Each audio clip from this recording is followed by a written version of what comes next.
بسم اللہ الرحمن الرحیم اقرأ باسم ربک الذی خلق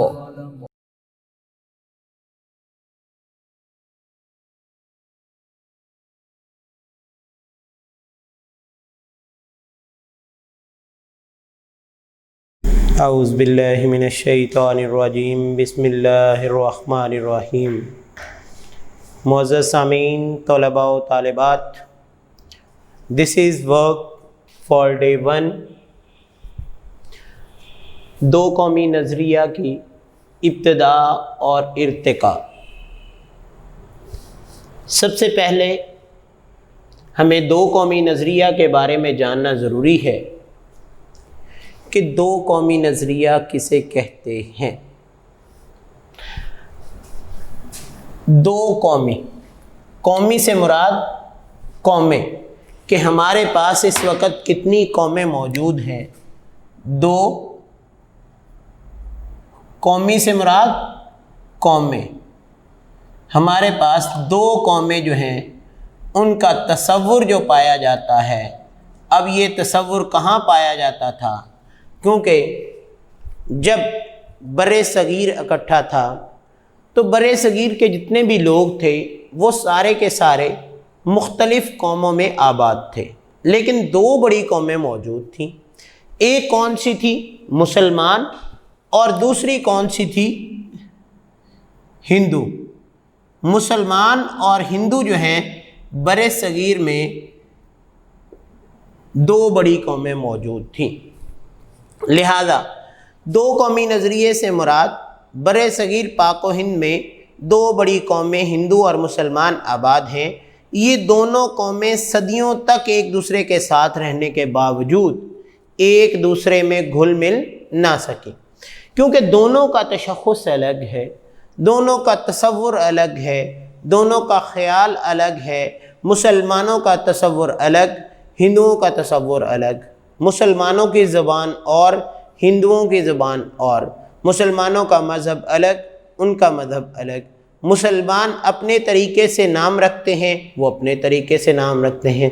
مسلمان اپنے انداز سے لباس پہنتے ہیں، وہ اپنے انداز سے لباس پہنتے ہیں۔ تو لہذا یہ دونوں طریقے جو ہیں یہ ہمارے لیے بہت ضروری ہیں کہ پاکستان کی بنیاد اسی لیے تو مختلف مفکرین نے کہا تھا اسی دن ہی رکھی گئی جس دن بر صغیر میں پہلا شخص مسلمان ہوا تھا۔ لہذا دو قومی نظریہ جو ہے اس کا نسب العین یہ تھا کہ اسلام کے دو قومی تصور کی بنیاد پر ہندوستان میں مسلمان ایک ایسی آزاد ریاست قائم کی جائے جس میں رہتے ہوئے وہ اپنی انفرادی اور اجتماعی زندگی جو ہے اس کے مطابق اپنی زندگی گزار سکے۔ اب یہ بات جو ہے اس کی ابتدا کیسے ہوئی؟ یہ بات تاریخ میں بالکل عیاں ہے کہ 712 میں محمد بن قاسم نے سندھ پر حملہ کیا۔ یہ ایک عرب نوجوان تھا جس نے سندھ کے راجہ داہر کو شکست دی اور وہاں پر خود اپنی حکومت قائم کرنے کے بجائے ان لوگوں میں گھل مل کر رہ گیا، ان لوگوں کو اسلام کے اصول سکھائے، ان لوگوں کو اسلام کے ایسے طور طریقے سکھائے کہ وہ لوگ اپنے آپ میں آمادہ ہوئے کہ ہم مسلمان ہو جائیں۔ یعنی ان کے ساتھ اچھا برتاؤ کیا، اس نے سلوک ایسا کیا کہ وہ لوگ ان کے گرویدہ ہو گئے، رواداری کا ایسا نمونہ پیش کیا کہ وہ لوگ حیران رہ گئے کہ مسلمان اتنے اچھے، ہر بات میں سچائی، اللہ کی توحید کی راہ دکھائی، اور وہ لوگ خوشی خوشی دائرہ اسلام میں داخل ہونا شروع ہو گئے۔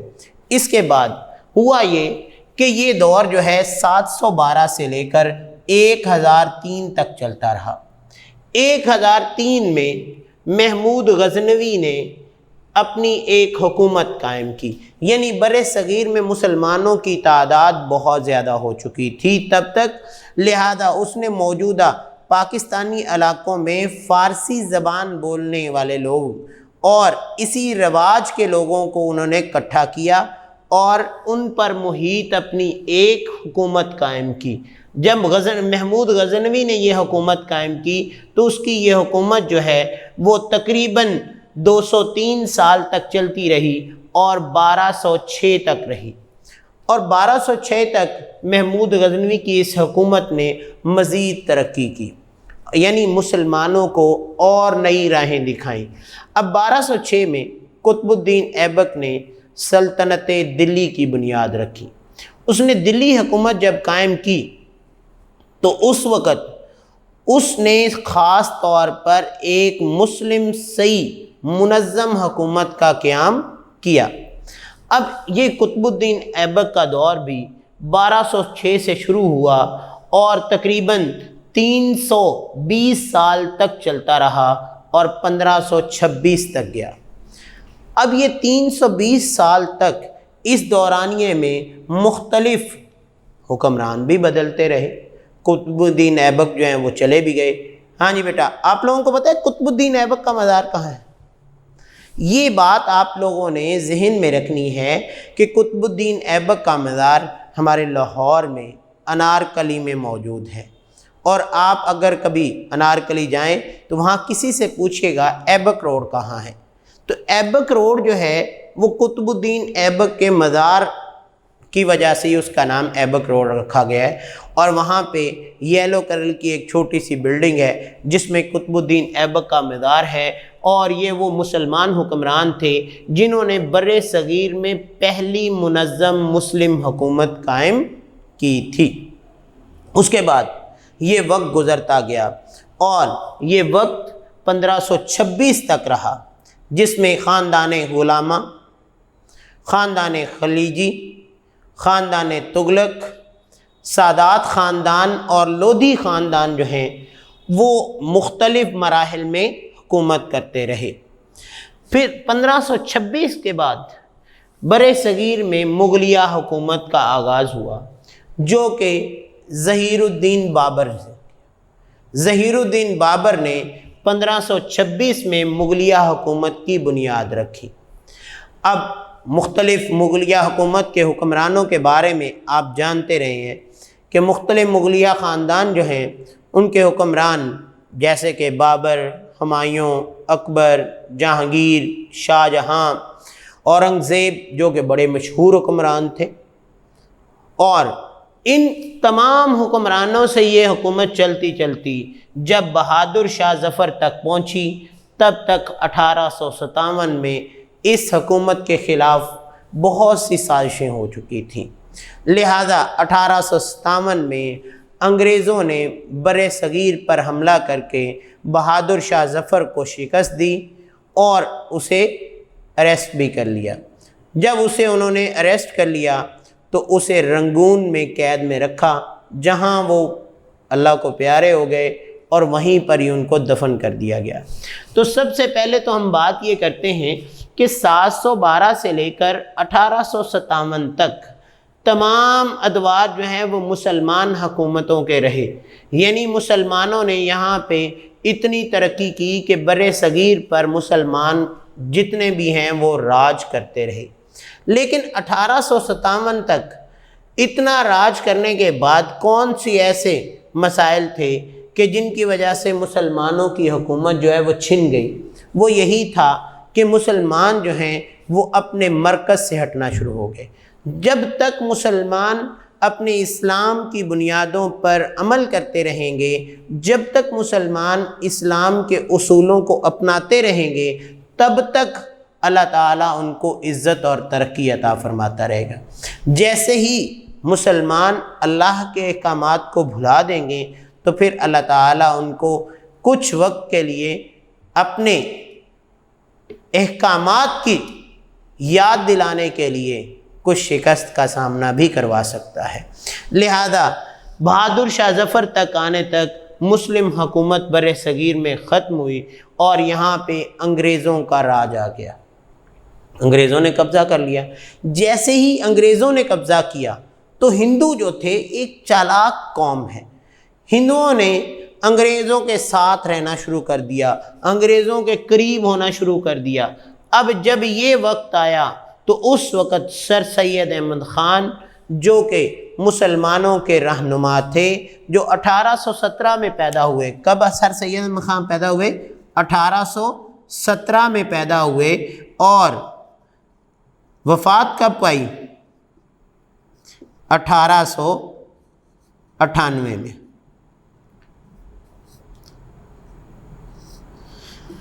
اب سر سید احمد خان 1817 میں پیدا ہوئے، 1898 تک زندہ رہے.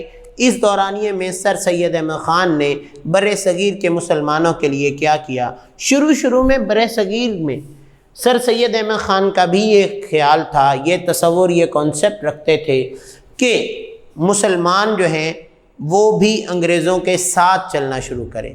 لیکن ہندوستان پر قبضے پر جس شخصیت نے سب سے پہلے قوم کا نعرہ لگایا وہ کون تھے؟ سر سید احمد خان. 1857 کی جنگ آزادی کے بعد ہندو انگریزوں کے زیادہ قریب ہوئے تو سر سید احمد کو احساس ہوا کہ مسلمانوں کے ہندو کبھی بھی دوست نہیں بن سکتے. 1867 میں بنارس میں اردو ہندی تنازع ہوا. یعنی مسلمان یہ کہتے تھے کہ بر صغیر میں اردو زبان ہونی چاہیے، ہندو یہ کہتے تھے کہ یہاں پہ ہندی زبان ہونی چاہیے. اب انگریز کون تھے؟ انگریزوں نے یہاں پہ قبضہ کر کے صرف اور صرف اپنا تسلط قائم کیا اور یہاں کی قوموں کو محکوم بنا کر رکھنا چاہتے تھے. لہذا اس موقع پر سر سید احمد خان نے واضح اعلان کر دیا کہ مسلمان اور ہندو الگ الگ قومیں ہیں. اس کے بعد انہوں نے مسلمانوں کے تعلیمی اور سیاسی میدان میں ترقی کا آغاز شروع کیا.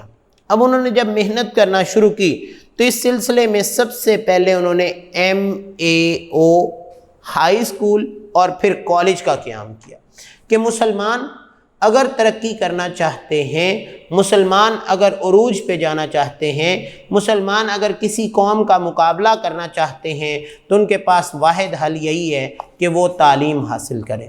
لہذا 1885 میں یعنی 1885 میں سر سید احمد خان نے مسلمانوں کو سیاسی جماعت یعنی کانگریس میں شمولیت سے منع کر دیا. پہلے کیا کہتے تھے کہ ہمیں مل جل کر رہنا چاہیے، لیکن جب انہوں نے دیکھا کہ ہندو جو ہیں وہ انگریزوں کے ساتھ مل رہے ہیں اور وہ مسلمانوں کو ہر معاملے میں پیچھے رکھ رہے ہیں، لہذا انہوں نے 1885 میں مسلمانوں کو منع کر دیا کہ آپ کانگریس کا حصہ نہ بنیں، جو کہ واحد ہندوؤں کی ایک جماعت تھی.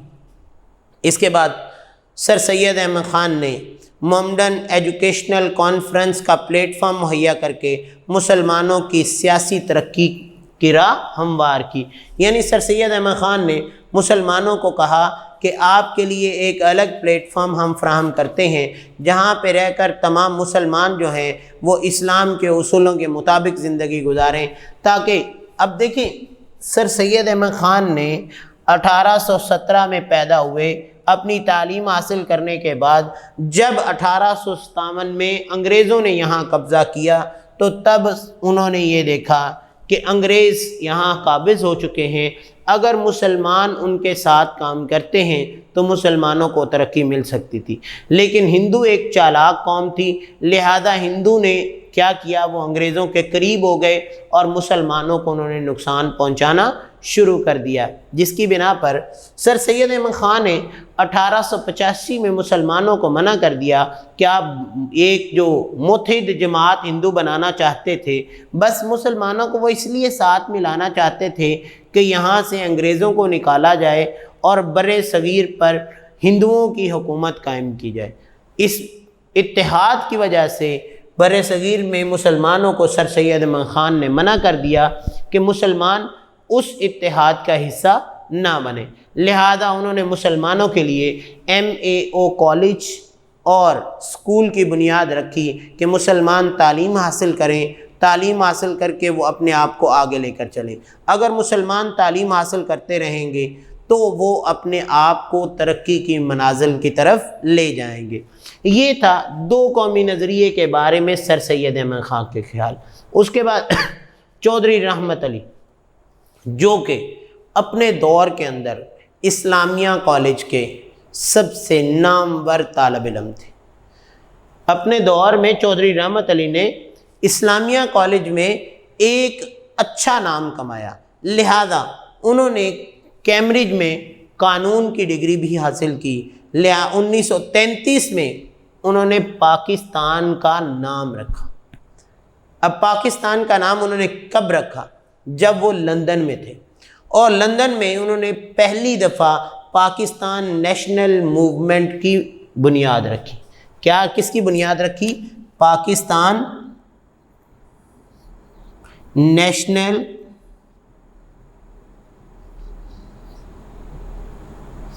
موومنٹ کب رکھی؟ 1933 میں، 1933 میں۔ اس کی جب انہوں نے بنیاد رکھی تو انہوں نے کیا کہا؟ انہوں نے 28 جنوری 1933 کو ایک رسالہ بھی جاری کیا۔ اب اس رسالے کا نام کیا تھا؟ نو اور نیور، اب نہیں تو کبھی نہیں، اب نہیں تو کبھی نہیں۔ یہ 4 صفحات پر مشتمل تھا۔ اب اس سے پہلے تو پاکستان کا نام 1947 سے پہلے انہوں نے پہلی دفعہ جب اپنے رسالے میں شامل کیا تو اس سے پہلے تو یہ اپنے دوست طلباء اور دوستوں میں صرف پاکستان کے نام کی بات کرتے تھے۔ جب رسالے میں چھپ گیا تو اس سے مراد کیا ہے کہ یہ نام جو ہے وہ تمام دوسری اقوام تک بھی پہنچ گیا کہ مسلمان جو ایک الگ خطہ حاصل کرنا چاہتے ہیں، جو ایک الگ قوم کا نعرہ لگا رہے ہیں، اس خطے کا نام کیا ہوگا؟ پاکستان۔ اس خطے کا نام کیا ہوگا؟ پاکستان۔ لہذا چودھری رحمت علی نے 2 قومی نظریے کی وضاحت کرتے ہوئے فرمایا کہ بر صغیر میں کئی اقوام ہیں، ان میں 2 قومیں سب سے بڑی ہیں۔ کون کون سی 2 قومیں؟ مسلمان اور ہندو، جو صدیوں سے اکٹھے رہنے کے باوجود آپس میں ایک دوسرے سے گھل مل نہیں سکی، کیونکہ ان کے بنیادی اصول ایک دوسرے سے الگ ہیں، ان کا رہن سہن ایک دوسرے سے الگ ہے، ان کے طریقے ایک دوسرے سے الگ ہیں۔ لہذا سینکڑوں برس مزید بھی اگر یہ اکٹھے رہیں گے تو یہ ایک قوم کبھی بھی نہیں بن سکیں گے۔ اس طرح انہوں نے 2 قومی نظریے کی وضاحت کی۔ تو دیکھیں 2 قومی نظریہ، سب سے پہلے ہمیں بات کیا سمجھ آئی کہ کب شروع ہو گیا تھا؟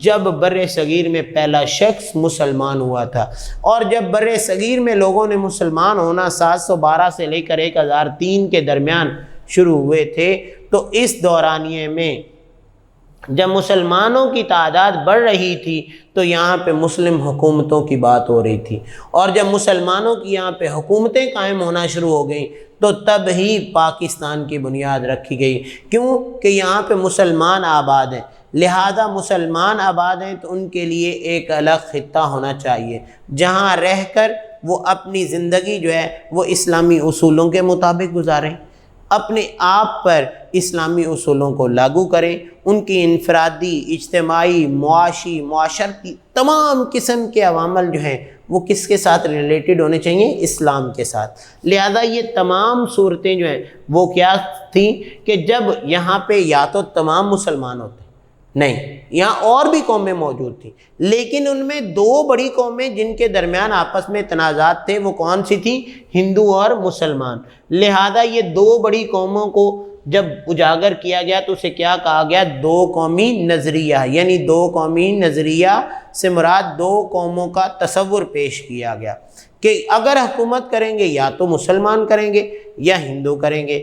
لہذا اگر ان دونوں قوموں کو الگ الگ خطے دے دیے جائیں تو یہ آپس میں ایک دوسرے سے لڑنے کے بجائے یہ اپنے اپنے مذاہب کے مطابق اپنی زندگی گزارنا شروع کر دیں۔ اس کے بعد کیا ہوا؟ جب 1857 میں بر صغیر پر انگریزوں نے حملہ کیا اور قبضہ کر لیا۔ انگریزوں کی حکومت قائم ہونے کے بعد ہندو انگریزوں کے قریب ہوتے گئے۔ جب ہندو انگریزوں کے قریب ہوتے گئے تو انگریزوں نے کیا کیا؟ انہوں نے مسلمانوں کو معاشی طور پر محروم کرنا شروع کر دیا۔ سب سے پہلے انہوں نے 1600 میں ایسٹ انڈیا کمپنی قائم کی، جو کہ کمپنی ہندوستان میں ایسی معاشی پالیسیاں بنا رہی تھی کہ جس سے زیادہ مالی فائدہ خود انگریزوں کو ہوتا تھا، یعنی وہ اکنومیکلی ایسے رول بناتی جا رہی تھی جس کا فائدہ کس کو ہوتا جا رہا تھا؟ انگریزوں کو۔ اور اسی فائدے کا انہوں نے کیا کیا کہ وقت کے ساتھ ساتھ یہ 1600 سے چلتے چلتے 1857 تک انہوں نے بر صغیر پر ویسے ہی قبضہ کر لیا۔ پھر عوام پر بھاری ٹیکس لگانا شروع کر دیا کہ بر صغیر کی جتنی بھی ہندوستان کی عوام تھی اس پر ٹیکس لگائے۔ وہ ٹیکس کون سے تھے؟ کیونکہ مسلمانوں کے پاس پہلے ہی جب حکومتیں چلی گئیں تو ان کے پاس معاشی قلت ہو گئی، اور مزید جب ان پر ٹیکس لگے تو وہ بہت زیادہ متاثر ہوئے۔ انگریزوں نے مسلمانوں کو عہدوں سے بھی محروم کر دیا۔ کون سے عہدے؟ جو ان کے آباء و اجداد سے چلتے ہوئے آ رہے تھے۔ پہلے یہ رول ہوتا تھا کہ اگر باپ ایک پوسٹ پہ لگا ہوا ہے، اس کا بیٹا اتنا پڑ جاتا ہے تو کل کو باپ کے مرنے کے بعد بیٹے کو وہی عہدہ دے دیا جاتا تھا۔ اب انگریزوں نے مسلمانوں کو ان عہدوں سے ہٹا دیا۔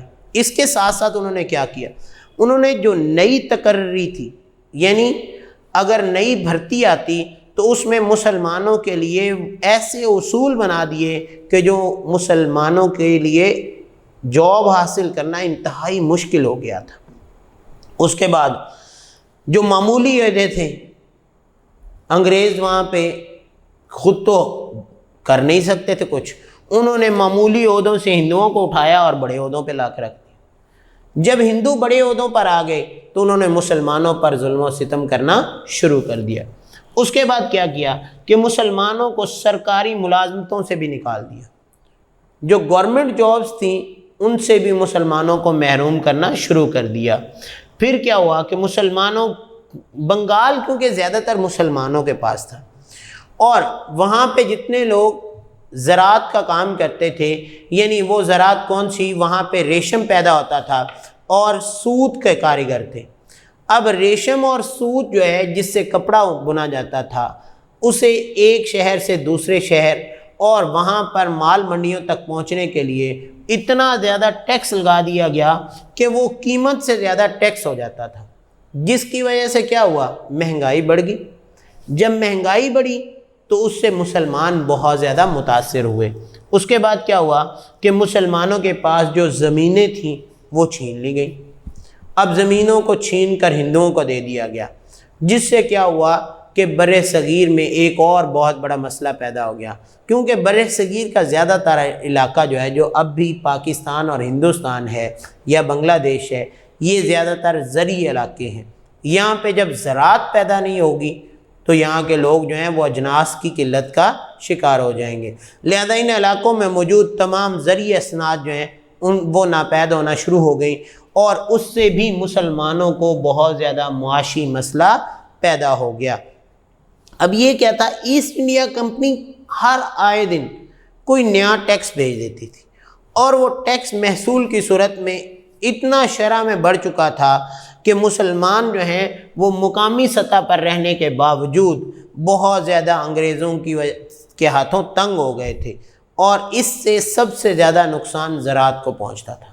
کیونکہ دیکھیں، اگر ایک ٹرک جو ہے یہاں سے لاہور سے پنڈی جانا ہو، اگر اس کی مالیت جو ہے وہ 50,000 اس میں سامان کی مالیت ہے، اور اگر اس پہ 5,000 روپیہ اس کا کرایہ لگتا ہے تو 55,000، اب وہ ساری مالیت پر اس کا کرایہ پڑتا ہے۔ لیکن اگر 50,000 مالیت کا مال ہے اور یہاں سے وہ ٹرک پہ لے کر آپ پنڈی جانا چاہ رہے ہیں اور وہاں جانے تک آپ کا 50,000 روپے خرچہ آ گیا، تو کیا ہوگا؟ اس مالیت پر اتنا ہی زیادہ ٹیکس جب پڑ جائے گا، آپ کو روڈ ٹیکس پڑ گیا، ادھر سے کوئی اور ٹیکس، محصول جتنے بھی ہیں وہ سارے، تو اس کی قیمت کیا ہو جائے گی؟ بڑھ جائے گی۔ جب قیمت بڑھے گی تو لہذا اس سے مسلمانوں کو اس وقت بر صغیر میں بہت زیادہ نقصان ہوا۔ تو اس طریقے سے کیا کہ دو قومی نظریہ جو ہے اس کی ابتدا جب ہوئی، تب سے لے کر جب تک مسلمان محصور نہیں ہو گئے۔ یہ تمام عوامل آپ لوگوں نے آج سیکھے ہیں کہ مسلمان کب 712 میں بر صغیر میں آئے اور 1857 تک حکومتیں کرتے رہے۔ 1857 کے بعد انگریزوں نے حکومتیں کرنا شروع کر دیں، لیکن انگریزوں کے ساتھ ہندو مل چکے تھے، اس لیے انہوں نے مسلمانوں کو کیا کرنا شروع کر دیا؟ انہوں نے محروم کرنا شروع کر دیا، جس کے خلاف سب سے پہلی آواز کس نے اٹھائی؟ سر سید احمد خان نے۔ سر سید احمد خان نے کہا کہ مسلمان اور ہندو دونوں الگ الگ قومیں ہیں، یہ کبھی اکٹھے نہیں ہو سکتے۔ پھر چودھری رحمت علی نے ایک رسالہ لکھتے ہوئے پاکستان کا نام بھی رکھا اور دو قومی نظریے کی وضاحت بھی کی، اور یہ وضاحت مختلف دور کے رہنماؤں نے اپنے اپنے دور میں کی۔ انشاءاللہ اگلے لیکچر میں ہم ان تمام چیزوں کو مزید اور ایکسپلین کریں گے کہ دو قومی نظریے کے بارے میں اور کس کس نے کیا کیا بات کی۔ تو آج کا ہمارا ورک فار ڈے 1 کا کام کمپلیٹ ہوا۔ اجازت چاہتا ہوں۔ دس از ورک فار ڈے 2۔ علامہ محمد اقبال اور قائد اعظم محمد علی جناح کے ارشادات کی روشنی میں نظریہ پاکستان کی وضاحت۔ بہت امپورٹنٹ کویسچن ہے بیٹا، آپ کے چیپٹر میں یہ ایسا سوال ہے جو آپ کے امتحانات کی زینت کئی دفعہ بن چکا ہے، لہذا آپ نے اس سوال کو انتہائی توجہ سے سننا ہے، کیونکہ اس میں چند ایک باتیں اہم جو علامہ اقبال رحمۃ اللہ علیہ نے فرمائی اور چند باتیں جو کہ قائد اعظم کے فرامین ہیں ان کو آپ نے یاد رکھنا ہے۔ پہلے ہم ذکر کریں گے کہ نظریہ پاکستان کے حوالے سے علامہ اقبال نے کیا فرمایا۔ علامہ اقبال نے اپنی شاعری کے ذریعے بر صغیر کے تمام مسلمانوں کو بیدار کرنے کی کوشش کی۔ مسلمان جو کہ خوابیدہ تھے اس وقت، جو اپنی قوت، جو اپنی صلاحیتوں کو نہیں پہچان رہے تھے، تو علامہ اقبال نے اپنی شاعری کے ذریعے مسلمانوں کو بیدار کیا، انہیں بتایا کہ مسلمانوں تم میں یہ صلاحیتیں موجود ہیں، تم ایک ایسی قوم بن سکتے ہو کہ جو دنیا میں ترقی کی راہ پر بآسانی گامزن ہو سکتی ہے، یا ایسی قوم بن سکتے ہو جو اپنے ایک الگ مملکت قائم کر سکتی ہے۔ علامہ محمد اقبال بر صغیر کے ان رہنماؤں میں سے ایک تھے جنہوں نے مسلمانوں کو ایک الگ ریاست کا تصور دیا اور اپنی شاعری کے ذریعے انہیں بیدار کیا۔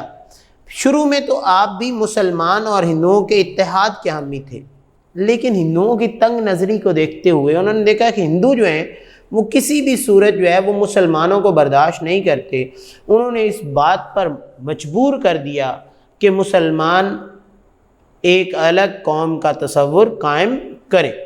لہذا علامہ اقبال نے خطبہ الہ آباد 1930 میں دیا، اور اس خطبہ میں آپ نے مسلمانوں کو یہ کہا کہ مسلمان جو ہیں یہ ایک الگ قوم ہیں، لہذا یہ اپنی الگ ریاست کا مطالبہ کر سکتے ہیں۔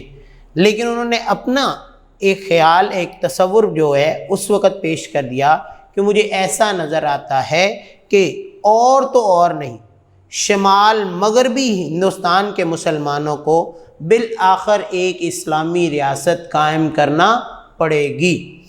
اگر ہم چاہتے ہیں کہ اس ملک میں اسلام ایک تمدنی حیثیت کے طور پر زندہ رہے، جن کا رہن سہن اپنا ہو، جن کے طور اطوار اپنے ہوں، جن کی زندگی اپنے اصولوں کے مطابق ہو، تو وہ ایک مخصوص علاقے میں اپنی مرکزی حکومت قائم کریں۔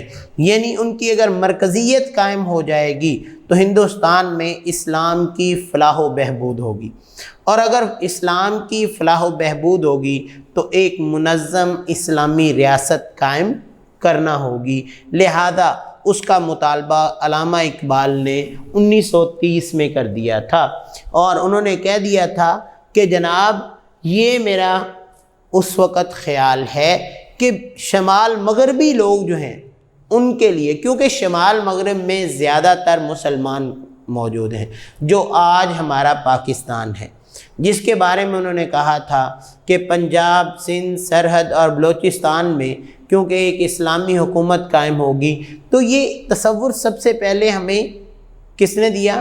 اقبال نے۔ حالانکہ اس سے پہلے ہم نے گزشتہ لیکچر میں بھی یہ ذکر کیا کہ سر سید احمد خان نے بھی دو قومی نظریے کی بات کی۔ انہوں نے بھی یہی کہا تھا کہ ہندوستان میں دو بڑی قومیں موجود ہیں۔ کون کون سی؟ ایک ہندو اور ایک مسلم۔ لہذا ہندو اور مسلمان اگر سینکڑوں سال بھی اکٹھے رہ لیں تو پھر بھی یہ اکٹھے نہیں ہو سکتے، کیونکہ ان کی زندگی کا ہر پہلو ہی ایک دوسرے سے الگ ہے۔ لہذا یہ الگ الگ حیثیت رکھنے والے جتنے بھی اقوام کے لوگ ہیں، یہ کبھی ایک دوسرے میں مدغم نہیں ہو سکتے۔ وہ سمجھتے تھے کہ مسلمانوں کی سیاست، سماج، معاشی تحفظ، یہ سب چیزیں ان لوگوں سے الگ ہیں۔ لہذا جب ایک قوم کا نظریہ، ایک قوم کا خیال، ایک قوم کا تصور، یعنی جیسا کہ مسلمانوں کا خیال کیا تھا کہ مسلمان جو ہیں یہ اپنے زندگی کے تمام اطوار میں ایک دوسرے سے الگ ہیں، لہذا جب یہ تمام مسلمانوں نے اپنے آپ کو ایک قوم سمجھنا شروع کر دیا، کیا؟ ایک قوم، تو پھر کیا ہوا؟ مسلمانوں کی ایک قوم تب بنتی ہے جب ان کا نظریہ، ان کا خیال ایک ہو۔ تو پھر قائد اعظم نے اور علامہ اقبال نے اس نظریے کے مطابق مسلمانوں کو متحد کیا۔ لہذا اقبال نے نظریہ پاکستان پیش کر دیا کہ شمال مغربی لوگوں کے لیے ایک الگ ریاست ہونی چاہیے۔ تو یہ دیکھیں علامہ اقبال نے سب سے پہلا کام کیا کیا؟ اپنی شاعری کے ذریعے مسلمانوں، کیونکہ اس وقت لوگ جو ہیں اس چیز کو پسند کرتے تھے، تو انہوں نے مسلمانوں کو بتایا کہ تم میں یہ صلاحیتیں ہیں، تم اٹھو، بھئی اٹھو گے تو چلو گے۔ اس کے بعد کیا ہوا کہ انہوں نے خطبہ الہ آباد میں اس بات کی وضاحت بھی کر دی کہ مسلمان ایک الگ قوم ہے۔ پھر انہوں نے مسلمانوں کو اپنے فرمان کے ذریعے یہ بتا دیا کہ میرے خیال کے مطابق تو کم از کم جو شمال مغربی لوگ ہیں، جو مسلمان زیادہ تعداد میں ہیں، ان کے لیے ایک الگ ریاست ہو جہاں وہ اسلام کے اصولوں کے مطابق اپنی زندگی گزار سکیں۔ جب وہ اپنی زندگی اسلام کے اصولوں کے مطابق گزاریں گے تو ڈیفینیٹلی ان میں عدل بھی ہوگا، ان میں انصاف بھی ہوگا، ان میں رواداری بھی ہوگی، مساوات بھی ہوگی، اسلام کے بتائے ہوئے تمام اصول ہوں گے۔ اور جب تمام اصول ہوں گے تو اس کا مطلب کیا ہے کہ وہ ایک الگ قوم ہے، اور جس کی وضاحت 2-3 دفعہ میں بتا چکا ہوں کہ دو قومی نظریہ، مطلب کہ ہندو اور مسلمان ایک الگ الگ قوم ہے۔ لہذا یہ دونوں قومیں کبھی بھی ایک دوسرے کے ساتھ مل نہیں سکتی۔ یہ بات علامہ اقبال سے پہلے میں نے بتایا تھا کہ سر سید احمد خان نے بھی کی۔ اس کے علاوہ یہ بات جو ہے وہ چودھری رحمت علی نے بھی کی، اور اس کے ساتھ ساتھ اب علامہ اقبال نے بھی یہی بات کی وضاحت کی۔ پھر کیا ہوا؟ قائد اعظم کی طرف آتے ہیں کہ علامہ اقبال نے جب یہ تمام باتیں کر دیں تو قائد اعظم نے ان کی باتوں کو پایہ تکمیل تک پہنچایا۔ قائد اعظم نے یہیں سے ہی بات شروع کی، دو قومی نظریے سے۔ انہوں نے کہا جی بر صغیر میں دو بڑی قومیں ہیں، لہذا ہر لحاظ سے مسلمانوں کو ایک الگ قوم کا درجہ ملنا ضروری ہے، جس کو قائد اعظم شروع سے ہی ایک الگ قوم کا درجہ دیتے تھے۔ حالانکہ شروع میں قائد اعظم جو ہیں وہ مسلمانوں اور ہندوؤں کے اتحاد کے حامی تھے، لیکن وہ جب انہوں نے دیکھا کہ ہندو جو ہیں وہ اپنے مفادات کی بات کرتے ہیں، انہوں نے کانگریس میں کچھ وقت گزارا، لیکن جب کانگریس کے لوگوں کی باتوں کو انہوں نے سنا تو انہوں نے دیکھا کہ ہندو تو اپنے ہی مفادات کے بارے میں سوچتے ہیں، کبھی انہوں نے مسلمانوں کے مفادات کی بات نہیں کی۔ لہذا انہوں نے کانگریس چھوڑ کر مسلم لیگ کو جوائن کر لیا، اور جب مسلم لیگ میں آ گئے تو انہوں نے یہ ایک ہی بات کی، انہوں نے کہا قومیت کی کوئی بھی تعریف کیجیے، مسلمان اس تعریف کی روح سے ایک الگ قوم ہے۔ اب کیا ہے کہ وہ اب جب کوئی ایک الگ قوم ہوتی ہے نا تو اس کے پاس اپنا ایک حق ہوتا ہے، اور وہ یہ حق رکھتے ہیں کہ وہ اپنی ایک مملکت الگ قائم کریں۔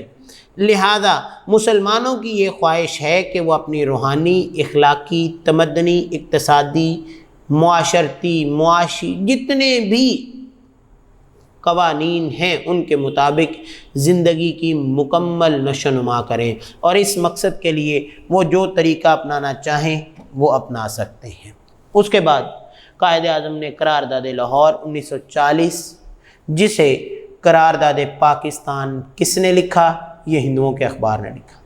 حالانکہ قرارداد لاہور میں جب منعقد ہوئی تو اس وقت پاکستان تو تھا ہی نہیں، لیکن ہندو اخبار جو تھے انہوں نے اگلے دن جب اس پہ پرنٹ کیا، خبر کو شائع کیا، تو وہ خبر کیا لکھی؟ قرارداد پاکستان۔ تو 23 مارچ 1940 کو قرارداد لاہور پیش ہوئی، جس میں قائد اعظم نے خطبہ صدارت فرماتے ہوئے کیا کہا کہ ہندو اور مسلمان دو علیحدہ مذاہب سے تعلق رکھتے ہیں، وہ بالکل ایک دوسرے سے الگ عقائد پر قائم ہیں، لہذا ان کے مختلف نظریات کی عکاسی کرتے ہوئے دونوں قوموں کے ہیروز بھی الگ ہیں، دونوں قوموں کی کہانیاں بھی الگ ہیں، دونوں قوموں کے واقعات بھی الگ ہیں۔ دونوں قوموں کو ایک لڑی میں اگر پرویا جائے نا تو سمجھ لے کہ جیسے پیٹرول اور آگ کو اکٹھے کرنا، مطلب بر صغیر کی تباہی کا سامان پیدا کرنا ہے۔ لہذا یہ برابری کی سطح پر نہیں ہے، یہ ایک اقلیت ہے اور ایک اکثریت ہے۔ برطانوی حکومت کے لیے بہتر ہوگا کہ ان دونوں قوموں کے مفادات کو مد نظر رکھتے ہوئے اگر وہ یہ چاہتے ہیں کہ یہ دونوں قومیں جو ہیں وہ زندہ رہیں اور زندگی جو ہے وہ گزار سکیں، تو لہذا بر صغیر کی تقسیم کا اعلان کر دیں، جو کہ تاریخی اور مذہبی لحاظ سے ایک صحیح قدم ہوگا، تاکہ یہاں کے لوگ جو ہیں وہ اپنی زندگیاں اپنے اصولوں کے مطابق، مسلمان اپنے اصولوں کے مطابق، ہندوؤں کے جو قوانین ہیں اور ان کے اصول ہیں ان کے مطابق زندگی گزاریں۔ اس کے بعد 1940 میں 29 دسمبر 1940 کو احمد آباد میں قائد اعظم نے خطاب کیا۔ انہوں نے کہا پاکستان صدیوں سے موجود رہا ہے، اور ڈے 1 میں نے یہ بات ذکر کی تھی کہ 712 میں محمد بن قاسم نے جب بر صغیر میں آ کر یہاں پہ مسلمانوں کے مذہب کا پرچار کرنا شروع کیا اور لوگ مسلمان ہونا شروع ہو گئے، تو قائد اعظم نے فرمایا جس دن بر صغیر میں پہلا شخص مسلمان ہوا تھا اسی دن ہی پاکستان کی بنیاد رکھی۔ لہذا پاکستان کے جو علاقے شروع سے مسلمانوں کے پاس ہیں وہ ایک الگ ریاست بن جائے جس کا نام پاکستان رکھا جائے، اور یہ جو آزاد ریاستیں قائم ہوں وہ اسلامی شریعت کے مطابق اپنی زندگی گزاریں۔ بھی جب مسلمانوں کے پاس، اب دیکھیں ہم پاکستان میں رہ رہے ہیں، یہاں پہ ہم اذان مائک میں دیتے ہیں، کوئی روکنے والا نہیں، ہم گائے کی قربانی کرتے ہیں، کوئی روکنے والا نہیں ہے، یہاں پہ ہم اسلام کے مطابق کوئی بھی عمل کرتے ہیں، کسی قسم کی روک تھام نہیں ہے۔ جبکہ اگر ہم یہ غور کریں کہ ہمارے ہمسایہ میں ہندوستان کے لوگ جو ہیں وہ گائے کی قربانی کریں تو ان پر ہندو جو ہیں وہ مختلف قسم کے ظلم ڈھاتے ہیں، ان کو مجبور کرتے ہیں کہ تم اسلام چھوڑو اور ہندو بنو۔ یعنی اس قسم کی سختیاں جو ہیں ہماری آزاد قوم ہونے کے باوجود ہم لوگوں کے لیے نہیں ہیں، بلکہ ان لوگوں پر آج بھی وہ مسلمان ہونے کے باوجود ان پر یہ سختیاں موجود ہیں۔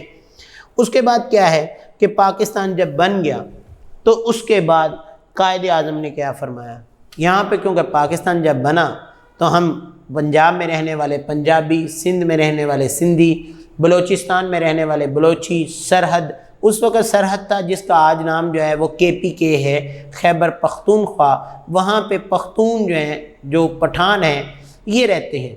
تو قائد اعظم نے فرمایا ہمیں پنجابی، سندھی، بلوچی اور پٹھان کی حیثیت سے ہٹ کر صرف ایک پاکستانی ہونے پر تمام امور کا تصور رکھنا چاہیے کہ ہم صرف پاکستانی ہیں، اور پاکستانی ہونے کے ناطے ہمیں اپنے تمام فرائض جو ہیں ان کو پورا کرنا ہے اور پاکستانی بن کر ہی زندگی گزارنی ہے۔ اس کے علاوہ آپ نے اقلیتوں کے بارے میں فرمایا کہ تمام اقلیتیں آزاد ہیں، کس صورت میں کہ وہ اپنی عبادت گاہوں میں جا کر اپنی عبادت کر سکتے ہیں۔ ان کے حقوق دینے کے بھی آپ نے اعلان کیا کہ اقلیتیں جو ہیں ان کو ان کے حقوق ایز اٹ از ملیں گے جیسے ان کے مذہب کے مطابق ہوں گے۔ اور اسی طرح اسلام کو بھی اس کی بنیادی تعلیم یہی دی جاتی ہے۔ اسلام بھی کہتا ہے، اللہ کے پیغمبر نے بھی یہی کیا تھا کہ حضور صلی اللہ علیہ وآلہ وسلم نے جب مدینہ کی ریاست قائم کی تو وہاں پہ بھی غیر مسلم موجود تھے، یہودی وہاں پہ موجود تھے جو کہ مسلمانوں کے بدترین دشمن تھے، لیکن اللہ کے رسول نے جب وہاں پہ مدینہ کی ریاست قائم کی تو وہاں کے وہ یہودی ہی اپنے فیصلے کروانے اللہ کے پیغمبر پاس آ جائے، اور اللہ کے پیغمبر ان کے قانون میں ہی یہ تمام باتیں لکھی ہوئی تھیں۔ اب یہودیوں کے قانون میں بھی یہ لکھا ہے، وہی اصول اسلام کے قانون میں بھی لکھا ہے، لہذا آپ یہودی قانون کے مطابق ان کے فیصلے کر دیتے، وہ خوش ہو جاتے۔ تو اس سے کیا ہوا کہ قائد اعظم نے بھی یہی فرمایا کہ یہاں پہ جتنی بھی اقلیتیں موجود ہیں ان کو بھی ان کی مذہبی آزادی میسر ہوگی۔ اس کے بعد 11 اکتوبر 1947 کو آپ نے افسران حکومت سے خطاب کرتے ہوئے فرمایا، بھئی ہم سب لوگوں کا ایک ہی نصب العین کہ ہم ایک ایسی مملکت تخلیق کریں جہاں ہم آزاد انسانوں کی طرح رہ سکیں، اور اگر ہم آزاد انسانوں کی طرح رہ سکیں گے تو ہماری تہذیب، ہمارا تمدن، ہمارے جتنے بھی اطوار ہیں وہ سارے روشنی میں پھلے پھولیں گے۔ اور وہ کون سی روشنی ہوگی؟ جو اسلام کی روشنی ہوگی، جہاں اسلام کے معاشرتی انصاف کے اصولوں کو ابھارنے کا ہمیں موقع ملے گا۔ اسی طرح 1 جولائی 1948 کو اسٹیٹ بینک کا افتتاح کرتے ہوئے آپ نے فرمایا کہ مغرب کا جتنا بھی معاشی نظام ہے وہ انسانیت کے لیے ناقابل حل مسائل پیدا کر رہا ہے۔ کیوں؟ انہوں نے مسلمانوں کو پچھلی دہائیوں میں ایسے قسم کے معاشی مسائل میں دھکیل دیا جن سے نکلنا بڑا مشکل تھا، لہذا لوگوں کے درمیان انصاف قائم کرنے میں وہ لوگ ناکام رہے۔ ہمیں دنیا کے سامنے ایسا معاشی نظام پیش کرنا ہے جو اسلام کے صحیح تصور، مساوات، سماجی انصاف کے اصولوں پر مبنی ہو۔ دیکھیے اسلام نے ہمیں کتنے اچھے اصول دیے۔ اسلام نے ہمیں زکوٰۃ کا اصول دیا جس سے کیا ہوتا ہے؟ غریبوں کی مدد ہو جاتی ہے۔ اسلام نے ہمیں سال کے بعد زکوٰۃ کے علاوہ عید پر فطرانے کا حکم دیا ہے کہ جو لوگ صاحب استطاعت ہیں وہ فطرانہ ادا کریں، غریب ہماری خوشیوں میں شامل ہو جاتے ہیں۔